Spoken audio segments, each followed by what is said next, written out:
It's pouring outside today, and I was going to do a video outside, but I didn't want to have to yell and then try to be heard over the downpour.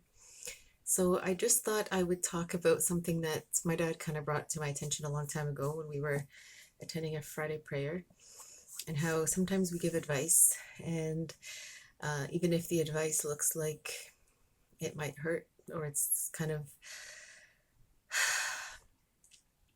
feedback that sounds a little bit harsh, it's actually coming from a good place, like a good intention. And the idea is I'm giving you constructive feedback so you can improve. And maybe you won't find somebody who'll give you this advice because they won't maybe know how to. So it's almost like I'm trusting that you're going to trust me to give you valuable feedback, and you can make of your advice what you want.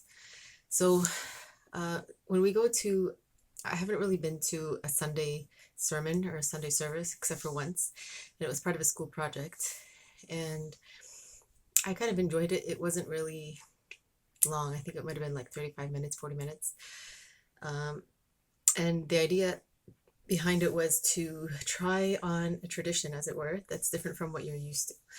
So when I used to go to Friday sermons, I typically used to actually enjoy taking time off of work just because I like the reminders. Like I like looking forward to, I wonder what the subject's going to be. I wonder what it's going to remind me about. And they're usually about the same amount of time. So sometimes you can take off maybe 40 minutes from work. So if you have an hour lunch, you can probably make it there and back and no problem. So my dad once reminded me that he had gone to a Friday lecture.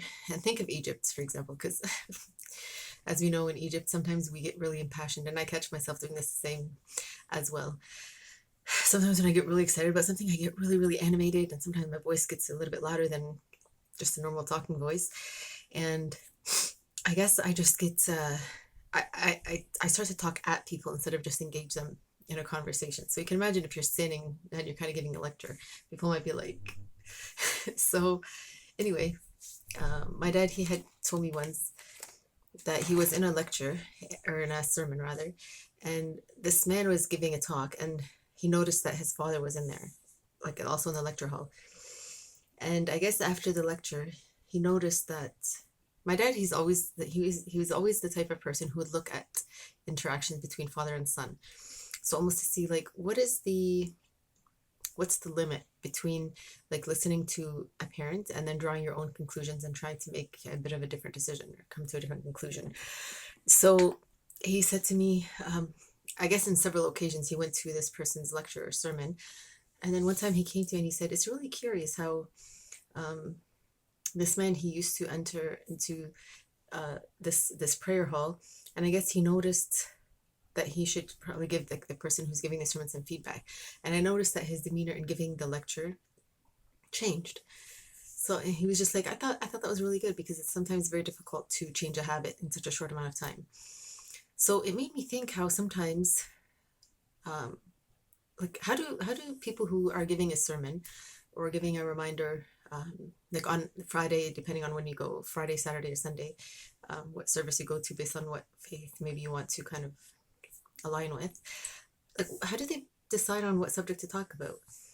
And so then it made me think, well, I wonder if they would actually assume that they are the ones that are going in as somebody who's completely new to the experience of listening to someone talk about some kind of reminder about the universe. And then I was like, yeah, I know, that's kind of like, in my mind I'm thinking about this, I'm like, yeah, because sometimes you don't know, like somebody might be coming in and they're like, I just want to know something about what these people believe in and why a lot of people just kind of hang out, and it's a choice, like they're voluntarily doing this. And so sometimes, depending on the place that you go, sometimes it'll be around a certain season. So if it's a time that's coming up on the month of Ramadan, for example, when it's fasting, we'll start hearing lectures around how do you want to prepare for this, like some of the goals that you want to think about, some of the things you want to pray for, because you know that this is in a month where people's inspiration may be aligning with a certain goal that they have. So start thinking about this. So it's almost like, if you can think of Christmas too, it's almost like, what do you want to buy for your friend? Kind of the same idea, right? But you're asking for yourself, and who knows, because of your circle of friends and inspiration, you might actually end up having that circle of kindness kind of like rub off on other friends, as it were. So I started to think about all the contentious subjects. So some of the things that people struggle with as they're growing into their adult years is sexuality. Sometimes it's behaviors that are around drugs like alcohol. Sometimes it's tattooing. Not everybody believes tattoos are healthy. Going to the bars, going to the clubs, like all these things that adults want to experiment with. That if you go to these lectures, sometimes people will say, don't be like these people. So then you'd be like, wait a minute, what do you mean? There's nothing wrong with me. This is just a habit. Now, if somebody didn't know that these things in these sermons or these places of worship are kind of frowned upon, they might feel like, I'm not welcome in here. Now, think about that. You're a person who's trying to help people understand a healthy way that God loves everybody. God made everybody, and He's trying to help us all understand diversity. And then you walk in, and all you hear is, whoa. And then you kind of back out and you're like, nope, not, I don't think so. I don't want to hear about God. I don't want to hear about religion. I don't. And then you start like, wait, what am I doing wrong? Like what? And then you kind of pause and you think, well, I don't even know what to think. And now I have to look at it from the other way. And that's exactly what I did when I went to Carleton, was that I went in thinking, how do people not think about God or the universe? And then at the time, I didn't know about all the negative things that can almost come about because of the way people teach. Sometimes they teach in a very strict way, and it's almost like if you don't do it this way, God's going to put you in hell. And so it's almost like, well, then if I don't believe in hell, then maybe I don't have to follow your religion because I don't think hell is a place. And then they decide to walk away and they never want to think about religion again. So when I went in with that idea of like studying religion and I want to understand how other people think about the world and what happens after we die, I changed my mind a lot. I was like, I'm going to try on a different perspective. I'm going to pretend that I'm that person who hasn't learned anything about religion and I'm going to try to learn all over again. And then I thought, well, yeah, what if I do go in and I assume like I'm somebody who maybe had a lot of boyfriends and everyone's telling me God's never going to forgive you. You're just going to go to hell. Like, that sounds really mean. And like, I'm a nice person. Like, I go to school and I get a job and I pay taxes and I'm trying to be kind to like people. I'll give charity. I'm trying to do everything that anybody else does. Maybe I'm learning about my sexuality in a different way than maybe somebody else. So this was an experience for me that made it, I think, difficult for my friends to recognize me when I got back from Carleton, where they're just like, where did you go? Like, you're not the person that we remember. And for me, it's almost like sometimes when we travel, we understand a lot about new cultures and new ways of thinking and new ways of seeing. That helps us understand that the life that we lived or that we knew up until that point was in a way sheltered. So it was almost like it didn't really give us a complete picture of all the different ways that we can exist in the world, and the way that God allows people to exist in the world without punishing them. So then you think, well, then why do people think like that still? And that goes back to the shadow, which is 2,000 years ago. These practices might have still been in place, but people don't really know, like, what is it that's keeping these people, for example, from being able to find ways of living that make them more open to maybe making money, saving their money, and then making almost a way of understanding healthy emotions. Because sometimes when people, especially around sexuality, people sometimes don't really know what it is that's upsetting them. And when you think about religion, they think, no, that's just a bunch of rules. I don't want to know. And what is actually missing for them is this kind of restlessness. Like they feel like if you were to think of their heart missing, like their actual pumping physical heart, that's still there.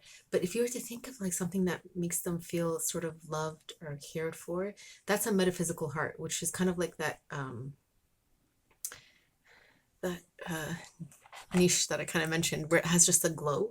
So if you're to think about that, it's this is the metaphysical heart. It's almost like a part of you that just feels warm, like the way somebody hugs you and they feel care kind of between the two of you.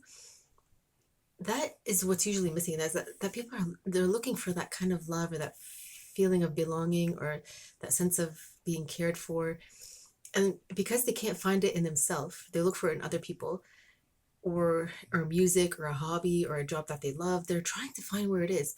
And they're afraid to go to religion because when they go there, that's all they hear. You're doing it wrong, wrong, wrong, wrong, wrong. And then they're just like, well, And then sometimes they'll go to drugs, or they'll go to something to help them kind of forget. Like, I don't want to feel this uncomfortableness anymore.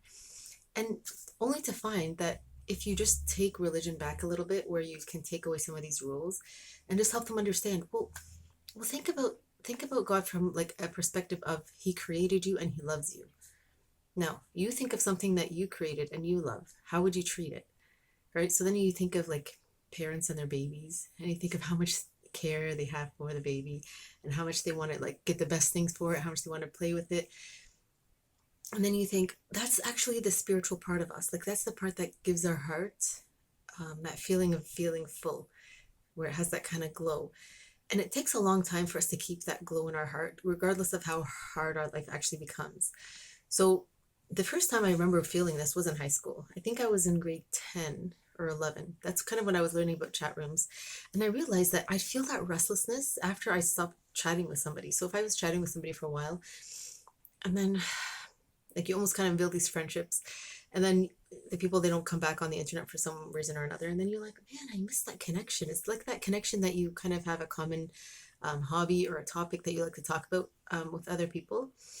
And you're like, it is kind of like a sweet drink. Like, if you have, especially if you're really thirsty and you have like milk chocolate, or you have a glass of milk, it almost feels like, now I feel full. Like, I feel like I'm nourished, and I'm not feeling that restlessness where there's something like bothering me and I'm anxious about it and I can't really figure out what it is, and I'm just trying all these random different things. Nothing's helping. And so I try to go to sleep, but my brain's restless. That feeling of restlessness is almost usually an indication that your heart is looking for meaning. It's looking for that kind of like, I want to remember something about the universe. Can you? And sometimes music's the best idea. It'll just kind of calm you down. And sometimes if you listen to the words or the instrumental, it'll be exactly what you need to kind of like, and then if it's something that can kind of help you remember why we want love. And usually that's the best way to kind of get into a spiritual understanding about life. I almost hesitate to talk about like religion right now, because just coming out of a lot of traditions where they're trying to understand like, where's the boundary between mysticism, Sufism, and then like understanding the boundaries of why we're very careful around certain behaviors, for example. And then it becomes like, are you going to take away some of my habits? Are you going to, but if you think about the Prophet's time or Muhammad's time, whenever he actually was revealed, whenever he received a revelation that talked about like, don't do this, it was usually that people took a very long time to understand how to apply that in their life. So if it was said, don't drink, for example. Some people chose right away. They're like, okay, all done. And then they stopped drinking. Other people were like, it was like a habit that they kind of slowly tried to fade away from their lifestyle.